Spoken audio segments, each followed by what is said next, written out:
Amis du rôlisme et du ludisme, je vous salue bien bas. Bienvenue dans cette nouvelle vidéo. Et vous l'avez vu, on va ouvrir ce grand colis qui est arrivé. Qu'est-ce que c'est? C'est la campagne participative de Night. Enfin, j'espère, parce que sinon j'aurais l'air bien ridicule en l'ouvrant devant vous. C'est une campagne participative qu'on a suivie en décembre 2018 pour une livraison qui était prévue en décembre 2019. C'était optimiste, hein. C'est la contrepartie héros qui était à 209 €, je crois, de mémoire, que je vais vous déballer ici. On n'a pas que la campagne de Night, mais on a aussi énormément de matériel et de rééditions de bouquins qu'on avait pu avoir avant et qui ont été réédités dans un nouvel écrin, qui ont été augmentés. Donc voilà, il y a beaucoup de matériel, il n'y a pas que la campagne. J'ai vraiment hâte d'ouvrir tout ça. Je découpe et je vous retrouve juste après.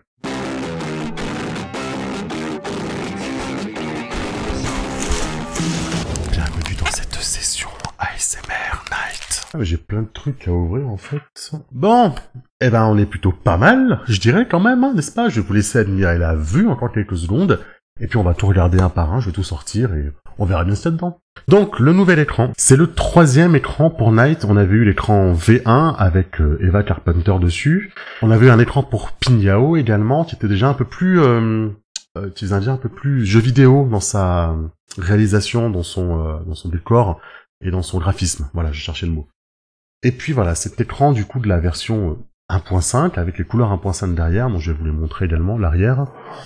Écran 3 volets, rigide. Il y a un truc, ah ouais, ça j'adore. Il y a un truc que j'adore quand un écran il fait comme ça, vous voyez le titre du jeu il est là, du coup.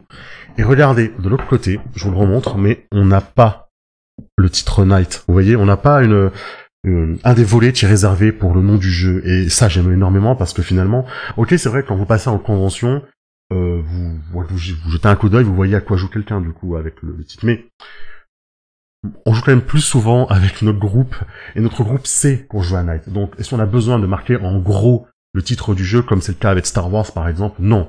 On n'a pas besoin d'avoir le nom du jeu en gros, etc. Donc voilà, je suis très content que là on a un écran, il est superbe en fait, parce que il y a de l'action, il est pas surchargé, il y a des jolies couleurs, il fait pas mal aux yeux, et voilà, donc ouais, tout bon pour le côté esthétique de l'écran de l'autre côté. Ouais, c'est pas mal. Derrière, je vais vous dire ce que je vois, et puis après je vous le montrerai. On a à improviser éléments du décor, rappel des portées, des points d'héroïsme, la table de difficulté, les grenades. Très intéressant les grenades, bon, je m'en suis beaucoup servi. Les effets des armes et des modules, à mon avis, ça a été mis à jour 1.5 et c'est génial. La table des blessures graves, les points de contact, et les aspects exceptionnels, ça c'est très utile. Ouais, c'est fonctionnel. C'est très fonctionnel, de toute façon c'est ce qu'on cherche. Je vous montre un petit peu. Voilà, je vous montre un peu, vous voyez, hein, c'est bien réparti, c'est lisible. Voilà, hop. Je vais pas trop l'approcher pour pas trop spoiler les trucs qu'il y a écrit derrière, hein, si jamais il y a des joueurs et des joueuses qui regardent. Ça, c'était l'écran. Et ben, on va passer tout de suite à une deuxième chose.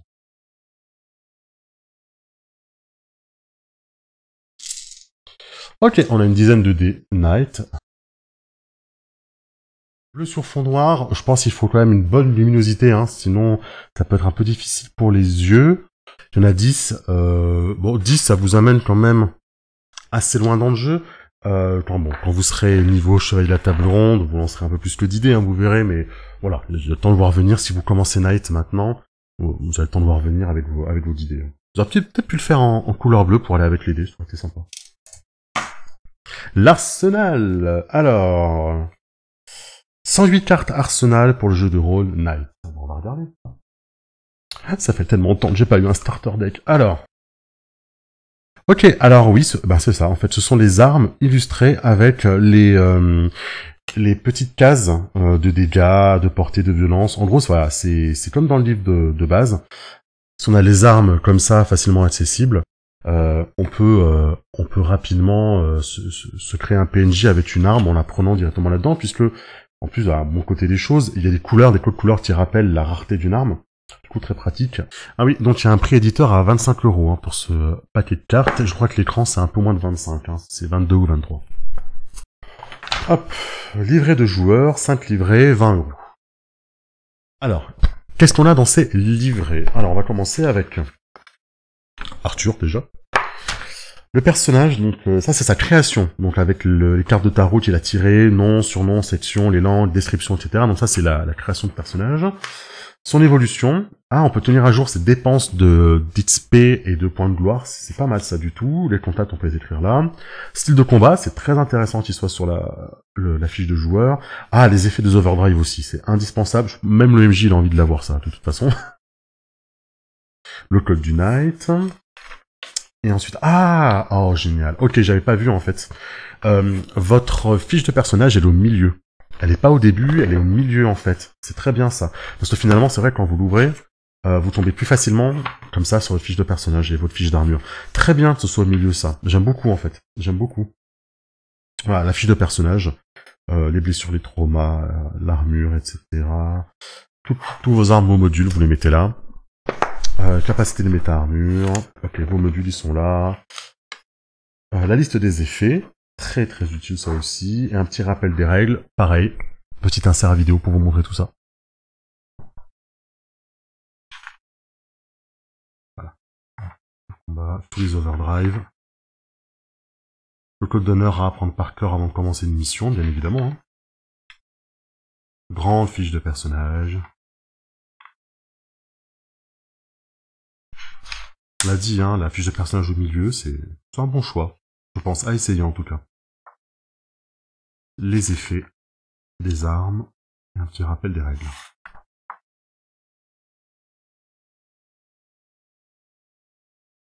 Alors, le livret, écrit par Cédric Lamère, et les petits plans. Je pourrais les ouvrir, mais j'ai un peu peur de vous spoiler en fait, malheureusement, parce qu'avec les titres, ça risque de spoiler beaucoup. Alors en fait, voilà, ce sont des plans, vous voyez un petit peu la taille. Ce sont des plans format A3. Il y a 3 feuillets de double page, donc ça fait 6 plans, pour jouer les batailles de façon stratégique. Donc les batailles, ce sont les grands affrontements dans Knight, où il va y avoir des civils en danger, des objectifs secondaires, on en a parlé dans la vidéo review. Et donc le livret de bataille, c'est toutes les règles pour le jouer, donc format souple, hein, avec Monsieur Jelam devant. Difficile d'en faire un feuilletage parce que ça spoil énormément de celui-ci. Hein. Même quand j'ai voulu le montrer, la version PDF, je me suis retrouvé à devoir mettre des inserts pour cacher certaines choses quand je l'ai filmé. Donc voilà, je vais pas vous le montrer pour pas spoiler, hein, on va essayer de faire quelque chose de non-spoil, mais voilà, livret de bataille, c'est fait pour jouer des batailles stratégiques avec des plans et vous positionnez vos troupes avec des jetons, hein, ça peut être super sympa hein, à faire ça sur une grosse après-midi ou en 2 séances. 50 et quelques pages, je crois, avec des petites aides de jeu à la fin découpées, enfin photocopiées et plastifiées et collées, dirons-nous plutôt. J'en montre pas plus à cause du spoil, mais voilà, il y a des plans avec et un bon petit supplément très sympa. Je vous en ferai un petit retour critique plus tard. Introuvable en V1, même moi qui ai commencé un tout petit peu après la sortie du jeu, c'était déjà introuvable. Le tarot du Knight, ça c'est ce que vous ferez signer en convention aux auteurs, aux autrices, aux illustrateurs de Knight. Le tarot que vous utilisez à la création de perso, que vous utilisez aussi avec les points d'héroïsme, puisque 3 points d'héroïsme vous permet de tirer une carte de tarot qui a un effet quand vous la jouez ensuite. Par exemple, éviter une mise à 0 des points d'armure, je crois, ou éviter une perte d'espoir, des choses comme ça, quoi, des petits bonus sur le moment. Donc voilà, tout est illustré, c'est en lien avec le jeu Knight. Un tout petit coffret pour garder les fiches d'armure. Donc il y avait déjà les fiches d'armure de la V1, mais là du coup on se retrouve avec des fiches d'armure assez souples. Hein. Pour la V2, alors évidemment c'est pas pour écrire dessus, hein, ce sont en fait des résumés des capacités des armures. Donc avec le nombre de slots, hein, c'est-à-dire qu'est-ce qu'ils peuvent équiper, à quel endroit et combien ils peuvent équiper de modules. Un petit rappel, je pense, oui, devant sur les points d'armure, points d'énergie et champ de force, et de ces overdrive à la création, donc remis à jour, parce qu'il y a eu des modifications en 1.5, notamment sur la War Master. Et derrière, donc du coup, toutes les capacités de l'armure avec son évolution, donc voilà, un petit rappel, vous l'avez à côté de votre livret de personnage. C'est pas mal du tout. Ouais, j'irais presque les plastifier personnellement, parce que j'ai peur que ça s'abîme un petit peu. Bon, je pense que je vais pas hésiter à les plastifier, moi. Les livrets de PNJ, on va regarder ça. Ça aussi, hein, c'est un bon petit écrin. Touc, ça s'ouvre, et à l'intérieur, on a... Ah ouais, on a beaucoup de fiches de PNJ. Génial. Alors, comment ça fonctionne? Je vais seulement prendre un qui spoil pas trop. Sur un point de Jinzo. D'accord, ok. Donc, à côté, il n'y a rien, parce que de l'autre côté, vous voyez, c'est un petit peu retourné. Parce que le but du jeu, ça va être, je pense, de le plier. On va plier notre Jinzo. Voilà. Et voilà, et là, c'est ça. Donc en fait, vous le pliez. Un côté pour les PJ, d'accord, avec le nom du personnage et 3 traits qui lui sont associés. Et derrière, la partie MJ avec ses statistiques, comme dans le bestiaire, quoi. Très pratique, hein, vous le mettez sur la table, voilà, mon petit Jinzo, il va rester là. J'adore ce personnage en plus. C'est vraiment super. Alors ça, c'est le genre de truc. Je suis trop fan. C'est vraiment super un truc comme ça parce que de pouvoir illustrer un personnage que les joueurs rencontrent et de l'autre côté que nous on puisse avoir les stats en cas de besoin. Vous voyez là, hein, il est ici, je le vois très très bien. Hein, je vois très très bien les stats, c'est très très bien fait. Alors le souci c'est que parce qu'il y a toujours forcément un revers de médaille, mais c'est du coup si on ne sort pas peut-être le carton d'un PNJ, les joueurs et les joueuses vont peut-être comprendre ou croire que ce PNJ n'est pas important puisqu'il n'a pas sa fiche. Alors qu'on a en tendance à se dire que voilà, si le MJ sort la fiche d'un PNJ, c'est que ce PNJ est important. Donc ménagez peut-être le suspense, hein, les MJ, ne sortez pas tout de suite la plaquette d'un PNJ pour éviter que les joueurs et les joueuses comprennent que c'est un PNJ important et laissent de côté certains autres PNJ qui n'ont peut-être pas leur carton, on va dire. Voilà. J'ai pas encore attaqué la campagne, hein, vous remarquez. Hein. Grand sigle de Night, rien d'autre. Mystère. Qu'est-ce que c'est que ça? Ça s'ouvre? Oui, ça s'ouvre. Ah, ce sont des plans, ok. Ah bah, je pensais que les plans qu'on devait avoir, c'était ceux qui étaient compris dans le supplément bataille, mais en fait, non. En fait, non. Tous les plans qui sont dans la geste, dans le PDF de la geste, ils sont aussi imprimés. Incroyable. Qu'est-ce que je pourrais vous montrer qui vous spoile pas? Ah bah Camelot, parfait. Oh. Ok, on a un côté, vous voyez, Camelot sans voir l'intérieur, et un autre côté, Camelot révélé avec qu'est-ce qu'on trouve à quel endroit, etc. quoi, la version ouverte. Donc on a le plan fermé, le plan ouvert. Il y en a beaucoup. Évidemment, je peux pas tout vous lire. Il y a un campement en rebut. Il est superbe. J'ai envie de vous le montrer quand même. Mais il est vraiment superbe. Regardez. Ah non, mais c'est super. Et puis je pense que ça se réutilise dans d'autres jeux. Hein. Vraiment. Hein. Je vous mettrai en description parce que je me rappelle plus de l'auteur. C'est signé Jocelyn. Ouais, c'est ça. Je me rappelle que cet auteur, il avait fait un ouvrage, justement, qu'il avait proposé en financement, de décors comme ça. Et je me rappelle plus, donc je vous mettrai tout ça en lien en description pour lui faire un petit peu de pub parce que c'est du super travail, quoi. Il y a un penthouse, non mais c'est réutilisable. Regardez-moi ça. C'est réutilisable dans plein d'autres jeux. Dans n'importe quel jeu contemporain ou dans du Shadowrun, vous pouvez réutiliser ça. Hein. C'est super. La garde, le livret de la garde. Alors ça, j'en ai parlé dans les PDF. Ce sont des missions à faire avec un seul PJ pour faire vivre l'univers à côté, faire durer un peu le plaisir ou combler une séance où il va manquer des joueurs et des joueuses. Bah voilà. Vous l'avez. Livret de la garde. Je vous renvoie à la vidéo si vous voulez plus d'informations. Évidemment, je peux pas trop vous spoiler, hein, si ce n'est peut-être l'image au milieu qui est connue. Mais voilà. Hop, livret de la garde. Allez. C'est rigide, c'est 2038, c'est Merlin. 30 €, pré-éditeur. La garde était à combien d'ailleurs? 10 €, pré-éditeur 10 €.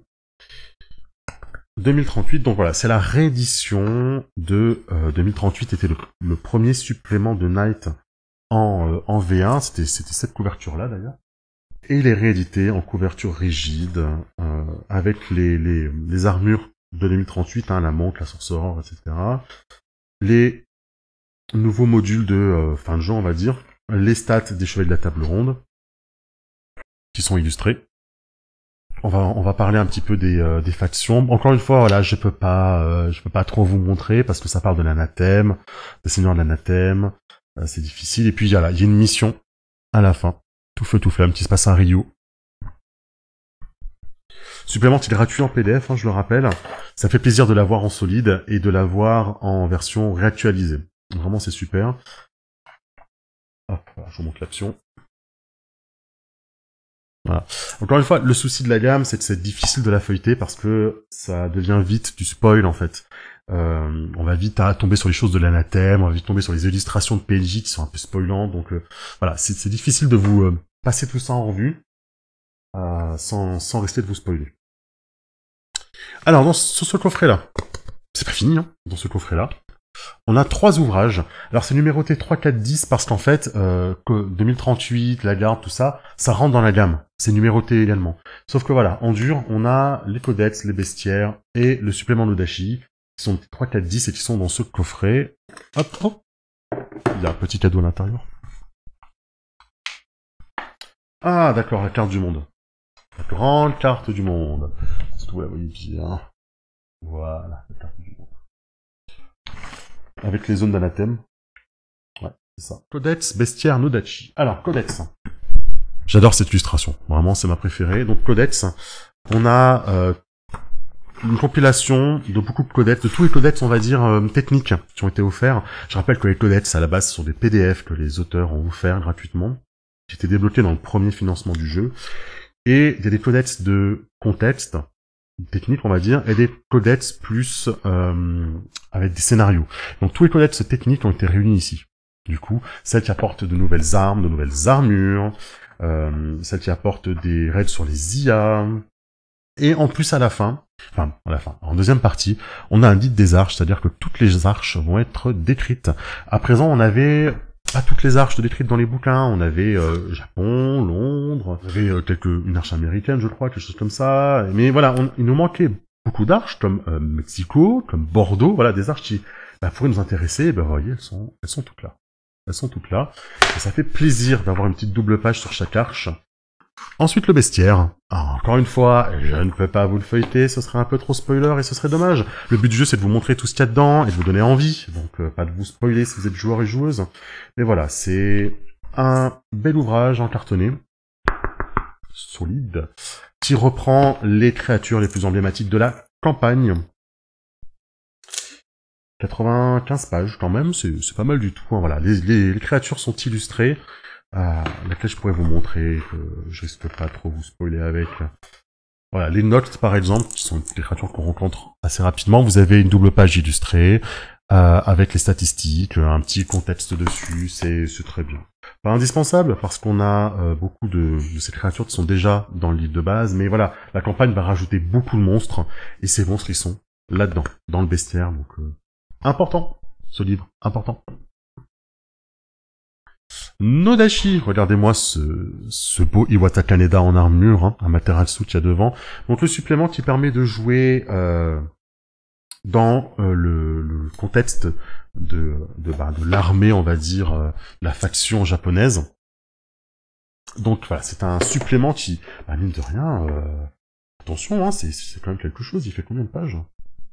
Ils sont pas moqués de nous, hein. 115 pages. 115 pages, un tout petit peu plus d'ailleurs. Et c'est un jeu dans le jeu. C'est un véritable jeu dans le jeu, ce Nodashi, puisqu'on va avoir des raids pour créer son personnage japonais d'un Nodashi, des nouvelles raids pour les armures du Nodashi, des nouvelles armes, toute une nouvelle mécanique d'honneur, si je me rappelle bien, des secrets spécial Nodashi, et puis une mini-campagne à l'intérieur. Donc voilà, c'est un supplément, mine de rien, un cadre d'aventure à l'intérieur. Tout ce qu'il faut pour y vivre, pour évoluer, pour que les personnages évoluent. Donc c'est incroyable. C'est illustré en plus, il y a des illustrations spécifiquement pour ce jeu. Par exemple celle-ci, je me rappelais pas qu'elle existait avant. Donc c'est un supplément, ils se sont pas moqués de nous, et voilà, il y a 2 auteurs qui se sont posés à l'écriture de ce jeu, donc Cédric Lamère et Guillaume Merlin. Et ouais, je l'ai pas encore lu parce que je me le garde pour quand j'aurai fini la campagne de Night. Je me le garde. 30 €, supplément cartonné. Moi, il me donne envie. Hein. Fiche de personnage spécifiquement calibrée pour le Nodashi. Un vrai jeu dans le jeu. Et c'est super. C'est super. C'est une très bonne idée. Et puis, il y a des petits secrets en plus. Voilà. Donc, ça fait durer le plaisir. Quand vous avez fini votre campagne de Night, si vous voulez recommencer à jouer un petit peu avec vos joueurs, que ça vous manque, voilà. Partez côté Nodashi. Vous connaissez déjà la fin du jeu, mais c'est pas grave. Nodashi, c'est une autre façon de voir le jeu, en fait. Et je trouve ça génial. C'est super. Moi, ça me fait très envie. Je vais tout remettre dans le coffret parce que j'ai pas envie d'abîmer tout ça. À la base, tout ce pledge-là, tout ça, c'était juste pour ça.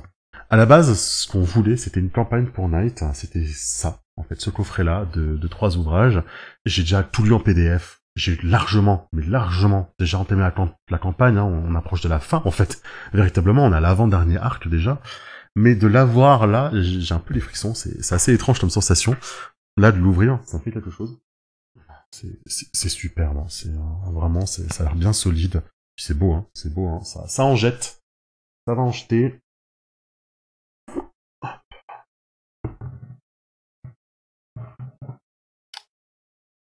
Alors, qu'est-ce qu'on a là? Ah.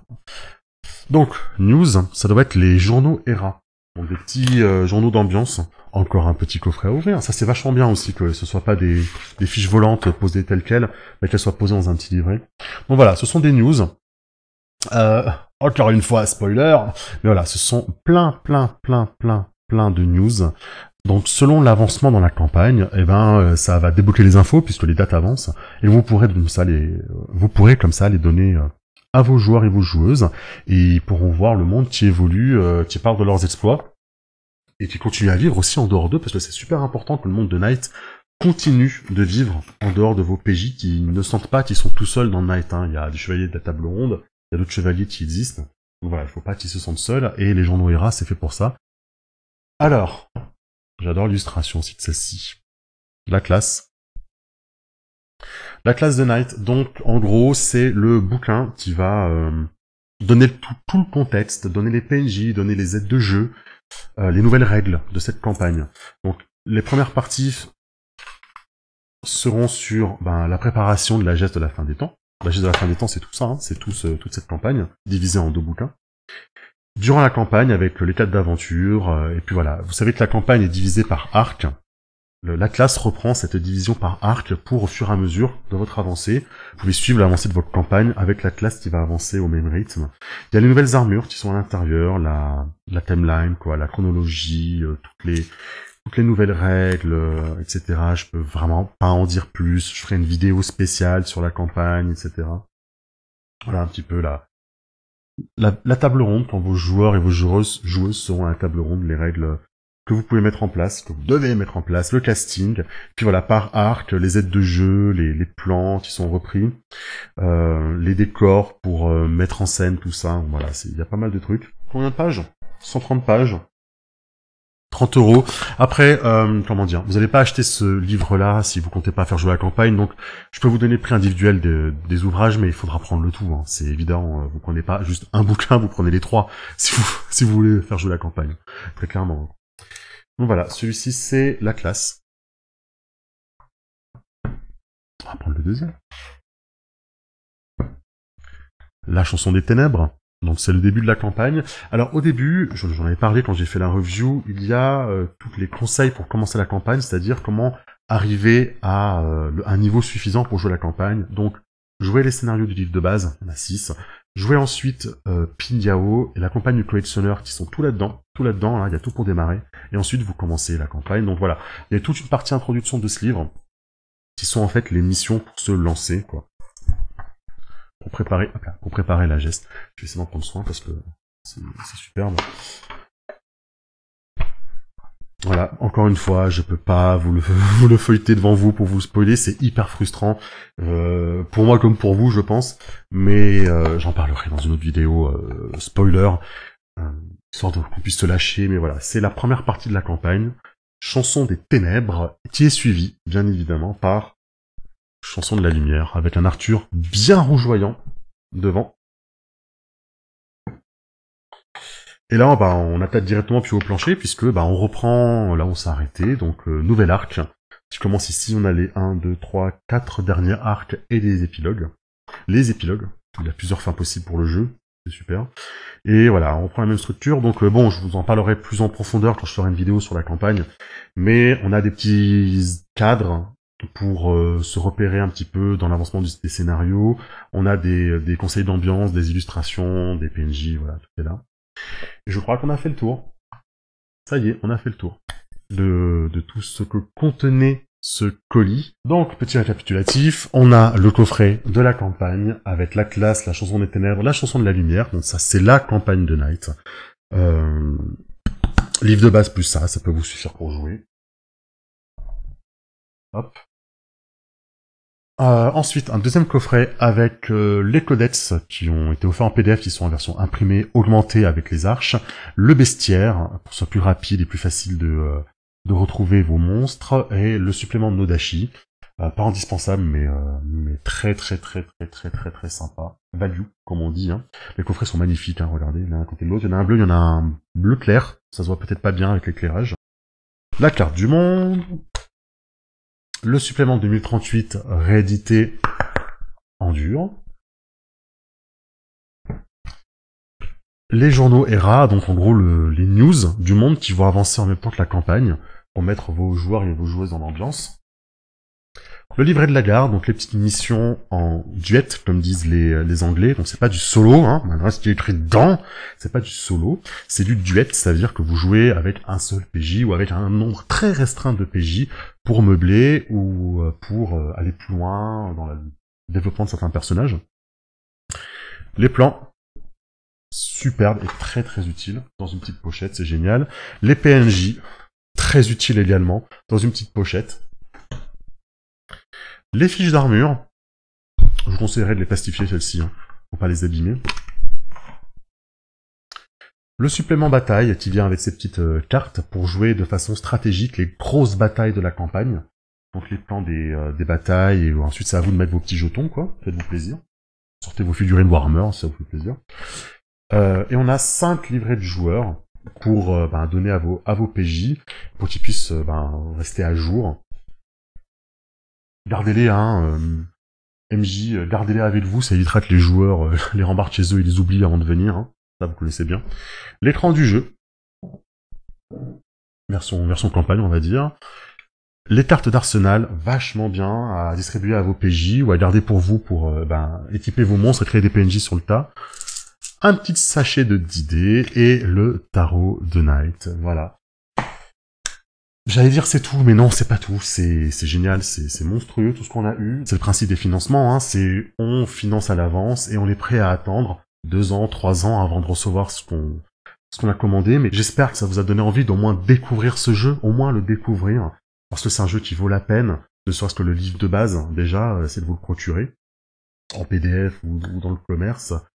C'est un jeu qui vaut le coup qu'on se penche dessus, et puis en plus c'est... J'allais dire, voilà, c'est la fin de la gamme, mais non, parce que beaucoup de monde vont découvrir le jeu et commencer le jeu maintenant que la campagne est sortie, donc voilà. Disons que c'est la fin de la gamme dans le sens où plus rien ne va sortir sur Night, mais c'est le début de la vie de Night, hein. C'est un petit peu sa renaissance maintenant grâce à ça. Mais voilà, la gamme Night est fermée à partir de maintenant, mais l'univers de Night, non, parce que les auteurs ont déjà annoncé qu'ils vont créer d'autres choses dans cet univers. Donc voilà, commencez à vous pencher dessus maintenant. Il y a des heures et des heures et des semaines de jeu avec tout ça. Ça ne se limite pas qu'à la campagne. Il y a tout ce qu'il y a dans les codex que vous pouvez utiliser pour créer des scénarios. Il y a tout ce qu'il y a sur le forum de Night avec des scénarios. Il y en a énormément qui sont de très bonne qualité. Des scénarios non officiels qui sont de très bonne qualité. Il y a les codex fan-made qui apportent des mini-campagnes, etc., des idées de scénar. Donc allez-y, il y a beaucoup à faire dans ce jeu, il y a beaucoup à découvrir. Je vous retrouve pour la prochaine vidéo qui sera une critique spoiler de la campagne. Attention. Je me permettrai de faire du spoiler parce qu'en fait, il y a déjà une fiche spoiler qui est disponible gratuitement sur le site de l'éditeur. Donc du coup, je me dis que tant que je reste dans le cadre de cette fiche-là, je peux me permettre de faire une critique spoiler. Je vous remercie en tout cas d'avoir regardé cette vidéo. Je vous salue bien bas. Continuez à jouer. On se retrouve très bientôt.